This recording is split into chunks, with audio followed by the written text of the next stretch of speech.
అందరికీ నమస్కారం. ఈరోజు మన కథ మంచితనం. రామాపురం అనే గ్రామంలో చంద్రుడు అనే వడ్డీ వ్యాపారి ఉండేవాడు. అతను ఆ ఊరిలో ఎవ్వరు డబ్బు సహాయం చేయమని అడిగినా వెంటనే చేసేవాడు, అది కూడా తక్కువ వడ్డీతో. అందుకే అతనంటే ఆ ఊరిలో చాలామందికి గౌరవం, అభిమానం. చంద్రుడిని ఇష్టపడేవారు ఉన్నట్టే అతను ఇష్టపడని వారు ఉన్నారు. వాళ్ళే తన తోటి వడ్డీ వ్యాపారులు.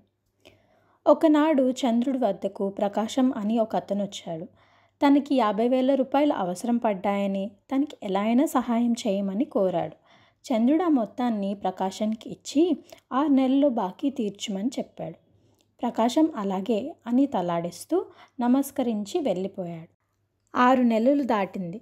ప్రకాశం అసలు కాదు కదా, వడ్డీ కూడా కట్టలేదు. చంద్రుడు అతడిని అడిగిన ప్రతిసారి ఏదో ఒక కట్టుకథ చెప్పి 2 రోజుల్లో బాకీ తీరుస్తా అని చెప్తూ ఉండేవాడు. అలా 2 రోజులు అంటూ 3 సంవత్సరాలైంది. చంద్రుడు కొడుకు రాఘవుడు చదువు పూర్తి చేసుకొని చాలా సంవత్సరాల తర్వాత ఇంటికి వచ్చాడు.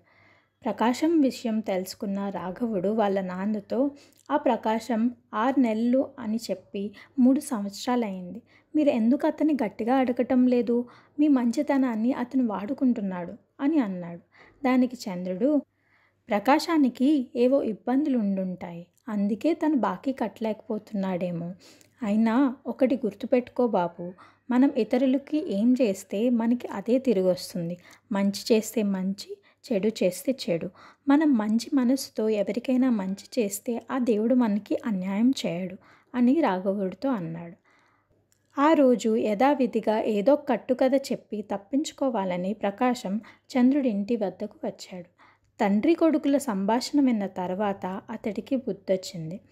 ఇంత మంచివాడైన చంద్రుణ్ణి మోసం చేయడం మంచిది కాదు అని అర్థం చేసుకొని ఈసారి నిజంగానే 2 నెలల గడువు అడిగాడు. అసలు మాత్రమే ఇచ్చుకోగలడు అని చెప్పాడు. ప్రకాశం స్థితిని అర్థం చేసుకున్న చంద్రుడు సరే అని అన్నాడు.